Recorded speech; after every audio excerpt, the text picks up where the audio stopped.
ವೀರಪ್ಪ ನಾಯಕ ಸಿನಿಮಾದ ಕತೆ ಹೇಗೆ ಹುಟ್ಕೊಳ್ತು ಸರ್, ನನಗೆ ಈಗ ನಿಮ್ಮ ಜೊತೆ ಸಿನಿಮಾ ಮಾಡೋಕ್ಕಾಗಲ್ಲ ಅಂತ ಎಸ್ ನಾರಾಯಣ್ ಅವರು ಹೇಳಿದಾಗ ವಿಷ್ಣು ಸರು ಏನಂದರು? ನಿಮಗೆ ಸಂಭಾವನೆ ಕೊಡುವಷ್ಟು ಹಣ ನನ್ನನ್ನಿಲ್ಲ ಅಂತ ಹೇಳಿದಾಗ ವಿಷ್ಣು ಸರ್ ಅವರ ಪ್ರತಿಕ್ರಿಯೆ ಹೇಗಿತ್ತು? ಈ ಎಲ್ಲ ವಿಷಯಗಳನ್ನು ತಿಳಿದುಕೊಳ್ಳೋಣ ಇವತ್ತಿನ ದಂತಕಥೆಯಲ್ಲಿ.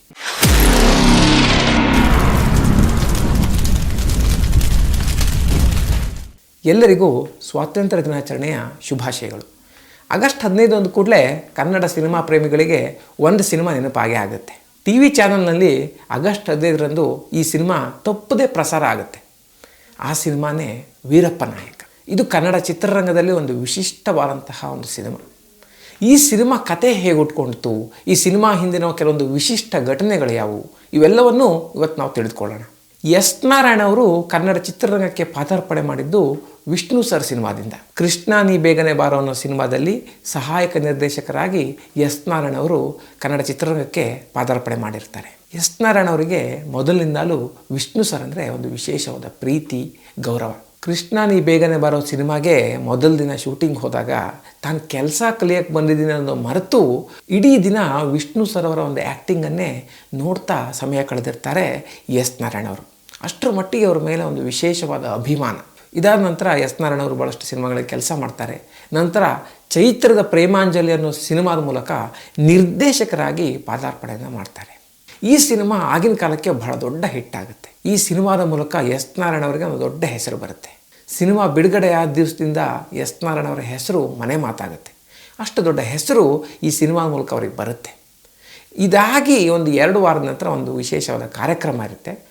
ಆ ಕಾರ್ಯಕ್ರಮದಲ್ಲಿ ಎಸ್ ನಾರಾಯಣ್ ಅವರಿಗೆ ವಿಷ್ಣು ಸರ್ ಅವ್ರನ್ನ ಭೇಟಿಯಾಗುವಂತಹ ಒಂದು ಯೋಗ ಬರುತ್ತೆ. ಕೃಷ್ಣ ನೀ ಬೇಗನೆ ಬಾರೋದಲ್ಲಿ ಎಸ್ ನಾರಾಯಣ್ ಅವರು ಕೆಲಸ ಮಾಡಿದ್ರು ಕೂಡ ವಿಷ್ಣು ಸರ್ ಅವರ ಜೊತೆ ಒಂದು ಆತ್ಮೀಯವಾದ ಪರಿಚಯ ಅವರಿಗಿರಲ್ಲ.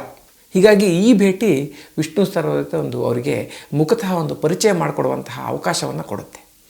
ವಿಷ್ಣು ಸರ್ ಅವರು ಕಾರ್ಯಕ್ರಮಕ್ಕೆ ಬರ್ತಾರೆ ಅಂತ ಅವ್ರಿಗೆ ಮೊದಲೇ ಗೊತ್ತಿರುತ್ತೆ. ಹೀಗಾಗಿ ಒಂದು 5 ನಿಮಿಷ ಮೊದಲೇ ಎಸ್ ನಾರಾಯಣ್ ಅವರು ಕಾರ್ಯಕ್ರಮಕ್ಕೆ ಬಂದಿರ್ತಾರೆ. ವಿಷ್ಣು ಸರ್ ಅವ್ರನ್ನ ಭೇಟಿಯಾಗಬೇಕು, ಈ ರೀತಿ ಪರಿಚಯ ಮಾಡ್ಕೋಬೇಕು, ಅವರು ಸಿಕ್ಕು ಕೂಡಲೇ ಅವರ ಪಾದಕ್ಕೆ ಬಿದ್ದು ಒಂದು ನಮಸ್ಕಾರ ಮಾಡಿ ಆಶೀರ್ವಾದ ತಗೋಬೇಕು. ಹೀಗೆಲ್ಲ ಎಸ್ ನಾರಾಯಣ್ ಅವರು ವಿಚಾರ ಮಾಡಿ ಒಂದು ಸಿದ್ಧತೆಯನ್ನು ಮಾಡ್ಕೊಂಡಿರ್ತಾರೆ. ಅಷ್ಟು ಒಂದು ಉತ್ಸಾಹದಿಂದ ಅವರು ಕಾಯ್ತಾ ಇರ್ತಾರೆ. ಹೀಗೆ ಅವರು ವಿಚಾರ ಮಾಡ್ತಿರ್ಬೇಕಾದ್ರೆ ಹಿಂದ್ಗಡೆ ಯಾರೋ ಕರೆದಾಗುತ್ತೆ. ಹಿಂದ್ಗಡೆ ತಿರುಗಿ ನೋಡ್ತಾರೆ, ವಿಷ್ಣು ಸರ್ ಅವರು ಬರ್ತಾ ಇದ್ದಾರೆ. ಇವ್ರ ಕಡೆನೇ ಬರ್ತಾ ಇದ್ದಾಗ ಅನಿಸುತ್ತೆ, ಹೌದು ವಿಷ್ಣು ಸರ್ ಅವರು ಇವ್ರ ಹತ್ರನೇ ಬರ್ತಾ ಇರ್ತಾರೆ. ಎಸ್ ನಾರಾಯಣ್ ಅವ್ರ ಹತ್ರ ಬರ್ತಿದ್ದಾಗೆ ಎಸ್ ನಾರಾಯಣ್ ಅವರು ವಿಷ್ಣು ಸರ್ ಅವರ ಪಾದಕ್ಕೆ ನಮಸ್ಕರಿಸಬೇಕು ಅಂತ ಬಗ್ತಾರೆ. ಆದರೆ ವಿಷ್ಣು ಸರ್ ಅವರು ಎಸ್ ನಾರಾಯಣ್ ಅವ್ರನ್ನ ಹೀಗೆ ಹಿಡಿದು, ಕಂಗ್ರ್ಯಾಚುಲೇಷನ್ಸ್, ತುಂಬ ಚೆನ್ನಾಗಿ ಸಿನಿಮಾ ಮಾಡಿದ್ದೀರಾ, ಎಲ್ಲ ಕಡೆ ನಿಮ್ಮದೇ ಮಾತು, ಅಷ್ಟು ಚೆನ್ನಾಗಿ ಸಿನಿಮಾ ಮೂಡಿಬಂದಿದೆ. ನಾನಿಂದು ಸಿನಿಮಾ ನೋಡಿಲ್ಲ, ಆದರೆ ತಪ್ಪದೇ ನೋಡ್ತೀನಿ, ತುಂಬ ಚೆನ್ನಾಗಿ ಮಾಡಿದ್ದೀರಾ ಅಂತ ನನಗೆ ವಿಶ್ವಾಸ ಇದೆ, ನಿಮಗೆ ಮುಂದೆ ಕೂಡ ಒಳ್ಳೆಯದಾಗಲಿ ಅಂತ ಹೇಳ್ತಾರೆ. ವಿಷ್ಣು ಸರ್ ಮೇಲೆ ಇನ್ನಷ್ಟು ಅವರಿಗೆ ಗೌರವ ಹೆಚ್ಚುತ್ತೆ. ಹೀಗಾಗಿ ಈ ಒಂದು ಘಟನೆ ಮೂಲಕ ಈ ಒಂದು ವಿಶೇಷವಾದ ಭೇಟಿ ಎಸ್ ನಾರಾಯಣ್ ಅವರ ಮನಸ್ಸಿನಲ್ಲಿ ಅಚ್ಚಳಿಯದೆ ಉಳಿಯುತ್ತೆ. ಎಸ್ ನಾರಾಯಣ್ ಅವರಿಗೆ ಮೊದಲಿನಿಂದನೂ ವಿಷ್ಣು ಸರ್ಗೆ ಒಂದು ಸಿನಿಮಾ ಮಾಡಬೇಕು ಅಂತ ಆಸೆ ಇರುತ್ತೆ. ಈ ಒಂದು ಅವಕಾಶ ಅವರಿಗೆ 1995ರಲ್ಲಿ ನಿರ್ಮಾಪಕ ರಾಮು ಅವರ ಮೂಲಕ ಒದಗಿ ಬರುತ್ತೆ. ರಾಮು ಅವರು ವಿಷ್ಣು ಸರ್ ಅವರ ಒಂದು ಕಾಲ್ ಶೀಟ್ ತೊಗೊಂಡಿರ್ತಾರೆ. ಎಸ್ ನಾರಾಯಣ್ ಅವ್ರ ಹತ್ರ ಒಂದು ಕತೆ ರೆಡಿ ಮಾಡಿ ಸಿನಿಮಾ ಮಾಡೋಣ ಅಂತ ಹೇಳಿರ್ತಾರೆ. ಎಸ್ ನಾರಾಯಣ್ ಅವರಿಗೆ ವಿಷ್ಣು ಸರ್ ಜೊತೆ ಒಂದು ಸಿನಿಮಾ ಅಂತ ಮಾಡಿದ್ರೆ ಅದನ್ನು ತುಂಬ ವಿಭಿನ್ನವಾಗಿ ಮಾಡಬೇಕು ಅಂತ ಒಂದು ಆಸೆ ಇರುತ್ತೆ. ವಿಷ್ಣು ಸರ್ ಅವರು ಈವರೆಗೆ ಮಾಡಿರೋದಂತಹ ಒಂದು ಪಾತ್ರವನ್ನು ಅವ್ರ ಕೈಲಿ ಮಾಡಿಸ್ಬೇಕು, ಅವರು ಈವರೆಗೆ ಹಾಕಿರೋದಂತಹ ಒಂದು ಗೆಟಪ್ಪನ್ನು ಅವರಿಗೆ ನಾನು ಕೊಡಬೇಕು, ಹೀಗೆ ಒಂದು ವಿಶೇಷವಾದ ಒಂದು ಸಿನಿಮಾವನ್ನು ಅವ್ರ ಜೊತೆ ನಾನು ಮಾಡಬೇಕು ಅನ್ನೋ ಆಸೆ ಎಲ್ಲ ಎಸ್ ನಾರಾಯಣ್ ಅವ್ರಿಗೆ ಇರುತ್ತೆ. ಹಾಗಾಗಿ ಬಹಳ ಒಂದು ಅಚ್ಚುಕಟ್ಟಾಗಿ ಜಾಗರೂಕತೆಯಿಂದ ಒಂದು ಕಥೆಯನ್ನು ಅವ್ರು ಹುಡುಕ್ತಾ ಇರ್ತಾರೆ. ಯಾವ ಕಥೆನೂ ಅವರಿಗೆ ಮನಸ್ಸಿಗೆ ಹಿಡಿಸಲ್ಲ. ಹೀಗೆ 6 ತಿಂಗಳ ಕಾಲ ಒಂದು ಒಳ್ಳೆಯ ಕತೆಗಾಗಿ ಅವ್ರು ಹುಡುಕಾಟ ಮಾಡ್ತಾರೆ. ಆದರೆ ಯಾವುದೂ ಕತೆ ಅವ್ರ ಮನಸ್ಸಿಗೆ ಆಗಬರಲ್ಲ. 6 ತಿಂಗಳಾಯಿತು, ಯಾವುದೇ ಒಂದು ಕತೆ ಸಿಕ್ಕಿಲ್ಲ. ಎಸ್ ನಾರಾಯಣ್ ಅವರು ಒಂದು ನಿರ್ಧಾರವನ್ನು ಮಾಡ್ತಾರೆ. ಸೀದಾ ವಿಷ್ಣು ಸರ್ ಅವರ ಮನೆಗೆ ಹೋಗ್ತಾರೆ. ಅವ್ರ ಹತ್ರ ಹೋಗಿ, ಸರ್ ನಾನು ನಿಮ್ಮ ಜೊತೆ ಸಿನಿಮಾ ಮಾಡಿದ್ರೆ ಅದು ಭಾಳಷ್ಟು ವರ್ಷಗಳ ಕಾಲ ಜನರ ಮನಸ್ಸಲ್ಲಿ ಇರಬೇಕು, ಅಂಥ ಸಿನಿಮಾ ಮಾಡಬೇಕು ಅಂತ ಅಂದ್ಕೊಂಡಿದ್ದೆ, ಒಂದು ವಿಶೇಷವಾದ ಸಿನಿಮಾ ಮಾಡಬೇಕು ಅಂತ ಅಂದ್ಕೊಂಡಿದ್ದೆ. ಆ ರೀತಿಯ ಒಂದು ಸಿನಿಮಾ ಮಾಡಲಿಕ್ಕೆ ತಕ್ಕದಾದಂತಹ ಒಂದು ಕತೆ ನನಗೆ ಸಿಕ್ಕಿಲ್ಲ. ಹೀಗಾಗಿ ಈಗ ನಿಮ್ಮ ಜೊತೆ ನಾನು ಸಿನಿಮಾ ಮಾಡೋಕ್ಕಾಗಲ್ಲ. ನಾನು ಒಂದು ಒಳ್ಳೆ ಕತೆ ಸಿಕ್ಕರೆ ಆವಾಗ ಮತ್ತೆ ಬರ್ತೀನಿ, ಆವಾಗ ದಯವಿಟ್ಟು ನನಗೆ ಅವಕಾಶ ಕೊಡಿ ಅಂತ ಹೇಳ್ತಾರೆ. ವಿಷ್ಣು ಸರ್ ಅವರು ಎಸ್ ನಾರಾಯಣ್ ಅವರು ಈ ರೀತಿ ಒಂದು ಪ್ರಾಮಾಣಿಕತೆಯಿಂದ ಇಷ್ಟು ಓಪನ್ ಆಗಿ ಈ ಮಾತನ್ನು ಹೇಳಿದಾಗ ಅದರಲ್ಲಿ ಸತ್ಯ ಇದೆ ಅಂತ ಮನಗಂಡು ಸರಿ ಅಂತ ಒಪ್ಪಿ ಕಳಿಸ್ತಾರೆ. ಹೀಗೆ ಒಂದು ಬಹಳಷ್ಟು ದಿನ ಕಳೆಯುತ್ತೆ. ಎಸ್ ನಾರಾಯಣವರು ಒಮ್ಮೆ ತಿರುಪತಿಗೆ ಹೋಗಿರ್ತಾರೆ. ಅವರಿಗೆ ಎಲ್ಲೇ ಒಂದು ದಿನಪತ್ರಿಕೆ ಅಂತ ಸಿಕ್ಕಿದ್ರೆ ಅದು ಹಳೇದಾಗಿರಲಿ ಹೊಸದಾಗಿರಲಿ ಅದು ಯಾವುದು ಸಂಬಂಧ ಇಲ್ಲ, ಅದನ್ನು ಒಮ್ಮೆ ಕಣ್ಣಾಡಿಸೋ ಒಂದು ಅಭ್ಯಾಸ. ಯಾಕೆಂದರೆ ಇವರು ನಿರ್ದೇಶಕರು, ಒಂದು ಕ್ರಿಯೇಟಿವ್ ಪರ್ಸನ್. ಹೀಗೆ ಪತ್ರಿಕೆಗಳನ್ನು ಓದಬೇಕಾದ್ರೆ ಅಲ್ಲಿ ಬರುವಂತಹ ಯಾವುದೋ ಒಂದು ಸುದ್ದಿ, ಯಾವುದೋ ಒಂದು ಘಟನೆ ಒಂದು ಸಿನಿಮಾವನ್ನೇ ಹುಟ್ಟಾಕ್ಬೋದು. ಅಷ್ಟೊಂದು ಶಕ್ತಿ ಆ ಒಂದು ಕಥೆಯಲ್ಲಿರುತ್ತೆ. ಅದನ್ನು ಸಿನಿಮಾ ಮಾಡುವಂಥ ಶಕ್ತಿ ಒಂದು ನಿರ್ದೇಶಕನಿಗಿರುತ್ತೆ. ಹೀಗಾಗಿ ಈ ರೀತಿ ಒಂದು ಪತ್ರಿಕೆ ಓದೋ ಹವ್ಯಾಸವನ್ನು ಎಸ್ ನಾರಾಯಣವರು ಇಟ್ಕೊಂಡಿರ್ತಾರೆ. ಅಲ್ಲಿ ಒಂದು ಹಳೆಯ ಪತ್ರಿಕೆ ಸಿಗುತ್ತೆ, ಸುಮಾರು 10-12 ವರ್ಷ ಹಳೇದದು. ಆದರೂ ಕೂಡ ಆ ಪತ್ರಿಕೆಯನ್ನು ಅವರು ಒಮ್ಮೆ ಕಣ್ಣಾಡಿಸ್ತಾರೆ. ಅಲ್ಲಿ ಒಂದು ವಿಶೇಷವಾದ ಸುದ್ದಿ ಇವರ ಗಮನಕ್ಕೆ ಬರುತ್ತೆ. ಅದೇನೆಂದರೆ, ಕರ್ನಾಟಕದ ಗರಗ ಅನ್ನೋ ಒಂದು ಗ್ರಾಮದಲ್ಲಿ ಭಾರತದ ಧ್ವಜಗಳನ್ನು ನೇಯಲಾಗುತ್ತೆ ಅಂತ. ಎಲ್ಲ ಕಡೆ ಸಪ್ಲೈ ಮಾಡುವಂತಹ ಒಂದು ಧ್ವಜವನ್ನು ಕರ್ನಾಟಕದ ಒಂದು ಗ್ರಾಮದಲ್ಲಿ ನೇಯಲಾಗುತ್ತೆ ಅನ್ನೋದು ಎಸ್ ನಾರಾಯಣವರಿಗೆ ಗೊತ್ತಿರೋದಿಲ್ಲ. ಭಾಳಷ್ಟು ಮಂದಿಗೆ ಗೊತ್ತಿರೋದಿಲ್ಲ ಬಿಡಿ. ಇದೊಂದು ವಿಶೇಷ ಅಂತ ಅವ್ರಿಗೆ ಅನಿಸುತ್ತೆ. ಸರಿ, ಇದ್ರ ಬಗ್ಗೆ ತಿಳ್ಕೊಳ್ಳೋಣ ಅಂತ ಈ ಗರಗ ಗ್ರಾಮ ಎಲ್ಲಿದೆ ಅಂತ ಮೊದಲು ಹುಡುಕ್ತಾರೆ. ಧಾರವಾಡದಲ್ಲಿದೆ ಅಂತ ಗೊತ್ತಾಗುತ್ತೆ. ಸೀದಾ ಅಲ್ಲಿಗೆ ಹೋಗ್ಬಿಡ್ತಾರೆ. ಅಲ್ಲಿ ಹೋದಾಗ ಅವರಿಗೆ ಇನ್ನಷ್ಟು ಒಂದು ವಿಶೇಷವಾದ ವಿಷಯಗಳು ಗೊತ್ತಾಗುತ್ತೆ. ಅದೇನೆಂದರೆ, ಈ ಇಡೀ ಗರಗ ಗ್ರಾಮದಲ್ಲಿ ಭಾರತ ಧ್ವಜವನ್ನು ನೇಯ್ತಾರೆ.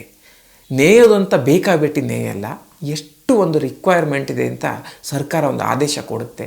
ಅದಕ್ಕೆ ತಕ್ಕಷ್ಟೇ ಧ್ವಜವನ್ನು ಇಲ್ಲಿ ನೇಯಲಾಗುತ್ತೆ. ಇದೆಲ್ಲ ಬಿಟ್ಟು ಒಂದು ಎಕ್ಸ್ಟ್ರಾ ಧ್ವಜವನ್ನು ಕೂಡ ಇವರು ನೇಯಲ್ಲ. ಹಾಗೆಯೇ ಎಕ್ಸ್ಟ್ರಾ ಒಂದು ಧ್ವಜವನ್ನು ನೀವು ನಿಮ್ಮ ಹತ್ರ ಇಟ್ಕೋಬೇಕು ಅಂದರೆ ಸರ್ಕಾರದ ಪರ್ಮಿಷನ್ ಬೇಕಾಗುತ್ತೆ, ಸುಮ್ಮನೆ ಎಲ್ಲ ಇಟ್ಕೊಳ್ಳೋಕ್ಕಾಗಲ್ಲ. ಈ ರೀತಿ ಒಂದು ಭಾಳಷ್ಟು ವಿಶೇಷವಾದ ವಿಷಯಗಳು ಎಸ್ ನಾರಾಯಣವರಿಗೆ ಈ ಭೇಟಿಯಲ್ಲಿ ಗೊತ್ತಾಗುತ್ತೆ.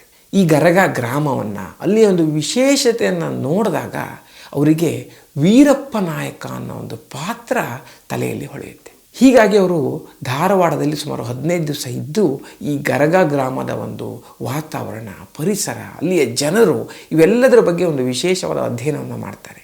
ಅಲ್ಲಿಯ ಜನರ ಜೊತೆ ಮಾತುಕತೆ ಆಡಿ ಸಮಯ ಕಳೆದು ಅವರಿಗೆ ಈ ಒಂದು ವೀರಪ್ಪ ನಾಯಕ ಸಿನಿಮಾದ ಒಂದು ಕಥೆಯ ಎಳೆ ಸಿಗುತ್ತೆ. ಸರಿ, ಕಥೆಯ ಎಳೆ ಸಿಕ್ತು, ಕಥೆ ರೆಡಿ ಮಾಡಬೇಕಲ್ಲ. ವಾಪಸ್ಸು ತಿರುಪತಿಗೆ ಹೋಗಿ ಅಲ್ಲೊಂದು 15 ದಿವಸ ಇದ್ದು 18 ಪುಟದ ಒಂದು ಕಥೆಯನ್ನು ರೆಡಿ ಮಾಡ್ತಾರೆ. ಈ ಒಂದು ಕತೆ ರೆಡಿ ಆದ ಕೂಡಲೇ ಅವರು ಸೀದಾ ವಿಷ್ಣು ಸರ್ ಅವರಿಗೆ ಫೋನ್ ಮಾಡ್ತಾರೆ. ವಿಷ್ಣು ಸರ್ ಅವರು ಒಂದು ಅಭ್ಯಾಸವನ್ನು ಇಟ್ಕೊಂಡಿರ್ತಾರೆ. ಅವರು ಎಷ್ಟೇ ಒಂದು ಬ್ಯುಸಿ ಇದ್ದರೂ ಕೂಡ ಒಂದು ಫೋನು ಅಂತ ಬಂದಾಗ ಯಾರೋ ಅವ್ರನ್ನ ಸಂಪರ್ಕಿಸಿದಾಗ ಅದಕ್ಕೊಂದು ಸಮರ್ಪಕವಾದ ಉತ್ತರವನ್ನು ಅವ್ರು ಕೊಡ್ತಾರೆ. ಇದು ಅವರ ಒಂದು ವಿಶೇಷ ಗುಣ. ಈ ರೀತಿ ಎಸ್ ನಾರಾಯಣವರು ಫೋನ್ ಮಾಡಿದಾಗ ವಿಷ್ಣು ಸರ್ ಅವರು ಕೂಡಲೇ ಒಂದು ಉತ್ತರ ಕೊಟ್ಟಿದ್ದು ಎಸ್ ನಾರಾಯಣಗೆ ಒಂದು ಖುಷಿ ಕೊಡುತ್ತೆ. ಸರ್, ಒಂದು ಒಳ್ಳೆ ಕತೆ ಸಿಕ್ಕಿದೆ, ಸಿನಿಮಾ ಮಾಡ್ಬೋದು ಅಂತ ಅಂದ್ಕೊಂಡಿದ್ದೀನಿ, ಅವಕಾಶ ಕೊಡ್ತೀರಾ ಅಂತ ಕೇಳ್ತಾರೆ. ವಿಷ್ಣು ಸರ್ ಅವರು ಹಳೆಯ ಒಂದು ಮಾತುಕತೆನ ನೆನಪಲ್ಲಿ ಇಟ್ಕೊಂಡಿರ್ತಾರೆ. ನೀವು ಮೊದಲು ಸಿನಿಮಾ ಮಾಡೋಕ್ಕಾಗಲ್ಲ, ಒಂದು ಒಳ್ಳೆ ಕತೆ ಸಿಕ್ಕರೆ ನಾನು ಸಿನಿಮಾ ಮಾಡಬೇಕು ಅಂತ ಬರ್ತೀನಿ ಅಂತ ಹೇಳಿದ್ರಿ. ಈಗ ಆ ಕತೆ ನಿಮಗೆ ಸಿಕ್ಕಿದೆ ಅಂತ ಅನಿಸುತ್ತೆ, ಬನ್ನಿ ಕತೆ ಹೇಳಿ, ಚೆನ್ನಾಗಿದ್ದರೆ ಸಿನಿಮಾ ಮಾಡೋಣ ಅಂತ ಹೇಳ್ತಾರೆ. ವಿಷ್ಣು ಸರ್ ಅವರು ಆ ಹಳೆ ಮಾತುಕತೆಯನ್ನು ನೆನಪಲ್ಲಿ ಇಟ್ಕೊಂಡಿರೋದು ಎಸ್ ನಾರಾಯಣಗೆ ಬಹಳ ಆಶ್ಚರ್ಯ ಅಂತ ಅನಿಸುತ್ತೆ. ಸರಿ, ವಿಷ್ಣು ಸರ್ ಅವರು ಕಥೆಯನ್ನು ಕೇಳ್ತೀನಿ ಅಂತ ಒಪ್ಕೊಂಡಾಯಿತು. ಆ ಕಥೆಯನ್ನು ಒಂದು ಸ್ಕ್ರಿಪ್ಟ್ ರೀತಿಯಲ್ಲಿ ವಿವರವಾಗಿ ಒಂದು ರೆಡಿ ಮಾಡಬೇಕಲ್ಲ, ಅದಕ್ಕೆ ಇನ್ನೊಂದು ಸ್ವಲ್ಪ ದಿವಸ ಟೈಮ್ ತೊಗೊಂಡು ಸ್ಕ್ರಿಪ್ಟನ್ನು ರೆಡಿ ಮಾಡಿಕೊಂಡು ವಿಷ್ಣು ಸರ್ ಅವರಿಗೆ ಮತ್ತೆ ಎಸ್ ನಾರಾಯಣವರು ಫೋನ್ ಮಾಡ್ತಾರೆ. ಸರ್, ಕತೆ ರೆಡಿಯಾಗಿದೆ, ನಿಮಗೆ ಯಾವಾಗ ಸಮಯ ಅಂತ ತಿಳಿಸ್ಕೊಡಿ, ಆವಾಗ ನಾನು ಬರ್ತೀನಿ ಅಂತ ಹೇಳ್ತಾರೆ. ಸರಿ, ಒಂದು ಡೇಟನ್ನು ಹೇಳಿ ವಿಷ್ಣು ಸರ್ ಅವರು ಯಾವ ಹೊತ್ತಿಗೆ ಬರ್ತೀರಿ ಅಂತ ಕೇಳ್ತಾರೆ. ಸರ್, ನಾನು ಯಾವಾಗಲೂ ಬೆಳಗ್ಗೆ 4 ಗಂಟೆಗೆ ಎದ್ದೇಳ್ತೀನಿ, 6 ಗಂಟೆ ಹೊತ್ತಿಗೆ ಅಲ್ಲಿ ಇರ್ತೀನಿ, ಆಗ್ಬೋದಾ ಅಂತ ಕೇಳ್ತಾರೆ. ಏನು ರೀ, ಬೆಳಗ್ಗೆ 4 ಗಂಟೆಗೆ ಹೇಳ್ತೀರಾ ಅಂತ ವಿಷ್ಣು ಸರ್ ಅವರು ಭಾಳ ಆಶ್ಚರ್ಯವಾಗಿ ಉತ್ತರ ಕೊಡ್ತಾರೆ. 6 ಗಂಟೆಗೆ ನಾನು ಯೋಗ ಮಾಡ್ತಿರ್ತೀನಿ, 9 ಗಂಟೆಗೆ ಬನ್ನಿ, ತಿಂಡಿ ತಿನ್ಕೊಳ್ತಾ ಕಥೆಯ ಬಗ್ಗೆ ಮಾತಾಡೋಣ ಅಂತ ಹೇಳ್ತಾರೆ. ಅವರು ಅಷ್ಟು ಸಹಜವಾಗಿ ತಿಂಡಿ ತಿನ್ನೋಣ ಬನ್ನಿ ಅಂತ ಹೇಳಿದ್ದು ಎಸ್ ನಾರಾಯಣವರು ತುಂಬ ಖುಷಿ ಕೊಡುತ್ತೆ. ನೋಡಿ, ದೊಡ್ಡ ದೊಡ್ಡ ವ್ಯಕ್ತಿಗಳು ಅವರ ಒಂದು ದೊಡ್ಡತನವನ್ನು ತೋರಿಸೋದು ಈ ರೀತಿ ಒಂದು ಸಣ್ಣ ಸಣ್ಣ ಘಟನೆಗಳ ಮೂಲಕ. ಈ ಒಂದು ಸಣ್ಣ ಸಣ್ಣ ಘಟನೆಗಳೇ ಅವರ ವ್ಯಕ್ತಿತ್ವಗಳ ಬಗ್ಗೆ ನಮಗೆ ತಿಳಿಸ್ಕೊಡುತ್ತೆ. ಸರಿ, ಆ ದಿನ ಬಂದೇ ಬಿಡ್ತು. ವಿಷ್ಣು ಸರ್ ಅವರ ಮನೆಗೆ ತಿಂಡಿಗೆ ಅಂತ ಎಸ್ ನಾರಾಯಣವರು ಹೋಗ್ತಾರೆ. ಕಥೆಯನ್ನು ಹೇಳಲಿಕ್ಕೆ ಆರಂಭ ಮಾಡ್ತಾರೆ. ವಿಷ್ಣು ಸರ್ ಅವರು ಬಹಳ ಆಸಕ್ತಿಯಿಂದ ಕಥೆಯನ್ನು ಕೇಳ್ತಾ ಇರೋದು ನೋಡಿ ಎಸ್ ನಾರಾಯಣವರಿಗೆ ಅವ್ರು ಆಗಿನ್ನೂ ಬರದೇ ಇರಲ್ಲ ಅಂತಹ ಒಂದು 10-12 ಸೀನು ಹೊಸದಾಗಿ ಹೊಳಿತಾ ಹೋಗುತ್ತೆ. ಆ ರೀತಿ ಒಂದು ಪಾಸಿಟಿವ್ ಎನರ್ಜಿಯನ್ನು ವಿಷ್ಣು ಸರ್ ಅವರು ಎಸ್ ನಾರಾಯಣಗೆ ಕೊಡ್ತಿರ್ತಾರೆ. ಅವರು ಅಷ್ಟು ಆಸಕ್ತಿಯಿಂದ ಕತೆ ಕೇಳಿದ್ದು ನೋಡಿ ಇವರು ಕೂಡ ತುಂಬ ಖುಷಿಯಿಂದ ಕಥೆಯನ್ನು ಹೇಳ್ತಾರೆ. ಕತೆ ಹೇಳಾದ್ಮೇಲೆ, ಸರ್ ಹೇಗನ್ನಿಸ್ತು ಕತೆ ಅಂತ ಕೇಳ್ತಾರೆ. ವಿಷ್ಣು ಸರ್ ಅವರು ಎದ್ದು ನಿಂತು ಸೀದಾ ಒಂದು ಸಲ್ಯೂಟ್ ಮಾಡ್ತಾರೆ. ನಂತರ ಎಸ್ ನಾರಾಯಣವ್ರನ್ನ ಬಿಗಿದಪ್ಕೊಳ್ತಾರೆ. ಇದಾಗಿ ಒಂದು 5-6 ನಿಮಿಷ ಒಂದು ಮಾತು ಕೂಡ ಹೊರಡಲ್ಲ. ಎಸ್ ನಾರಾಯಣವರಿಗೆ ಏನು ಹೇಳ್ತಾರೆ ಅಂತ ಒಂದು ಆತಂಕ. ಒಂದು 7-8 ನಿಮಿಷ ಆದಮೇಲೆ ವಿಷ್ಣು ಸರ್ ಅವರು ಈ ಕತೆ ನಿಮಗೆ ಹೇಗೆ ಸಿಕ್ತು ಅಂತ ಕೇಳ್ತಾರೆ. ಆಗ ಎಸ್ ನಾರಾಯಣವರು, ಸರ್ ನಿಮ್ಮ ಜೊತೆ ಸಿನಿಮಾ ಮಾಡಿದ್ರೆ ಒಂದು ವಿಭಿನ್ನವಾಗಿ ಮಾಡಬೇಕು ಅನ್ನೋ ನನ್ನ ಆಸೆ, ಆ ಒಂದು ಆಸೆನೇ ಈ ರೀತಿ ಒಂದು ಕಥೆಯನ್ನು ಹುಡುಕೊಡ್ತು ಅಂತ ಹೇಳ್ತಾರೆ. ಇದು ವಸ್ತು ಭಾಳ ಚೆನ್ನಾಗಿದೆ ಕಣ್ರಿ, ಈ ಸಿನಿಮಾ ನಾನು ಮಾಡಬೇಕು ಅಂತ ನನಗೆ ಅನ್ನಿಸ್ತಿದೆ ಅಂತ ವಿಷ್ಣು ಸರ್ ಅವರು ಹೇಳ್ತಾರೆ. ಸರ್ ನೀವು ಒಪ್ಪಿಗೆ ಕೊಟ್ಟರೆ ಈ ಸಿನಿಮಾದ ನಿರ್ಮಾಣವನ್ನು ನಾನೇ ಮಾಡಬೇಕು ಅಂತ ಅಂದ್ಕೊಂಡಿದ್ದೀನಿ, ಆದರೆ ನಿಮ್ಮ ಸಂಭಾವನೆಯನ್ನು ಕೊಡುವಷ್ಟು ಹಣ ನನ್ನಲ್ಲಿ ಈಗಿಲ್ಲ, ಏನಾದರೂ ಒಂದು ರಿಯಾಯಿತಿ ಕೊಡ್ಬೋದಾ ಸರ್ ಅಂತ ಕೇಳ್ತಾರೆ. ಆಗ ವಿಷ್ಣು ಸರ್ ಅವರು, ಸಂಭಾವನೆ ಆಮೇಲೆ ಮಾತಾಡೋಣ, ನೀವು ಸಿನಿಮಾ ಸಿದ್ಧತೆ ಮಾಡ್ಕೊಳ್ಳಿ, ಈ ಸಿನಿಮಾ ನಾನು ಮಾಡ್ತಿದ್ದೀನಿ, ಅದರ ಬಗ್ಗೆ ಯಾವುದೇ ಒಂದು ಸಂದೇಹ ಇಲ್ಲ, ಸಿನಿಮಾವನ್ನು ನಾವು ಮಾಡೋಣ ಅಂತ ಹೇಳ್ತಾರೆ. ಅವರು ಈ ರೀತಿ ಉತ್ತರ ಕೊಟ್ಟಿದ್ದು ಎಸ್ ನಾರಾಯಣರಿಗೆ ತುಂಬ ಒಂದು ಖುಷಿಯನ್ನು ಕೊಡುತ್ತೆ.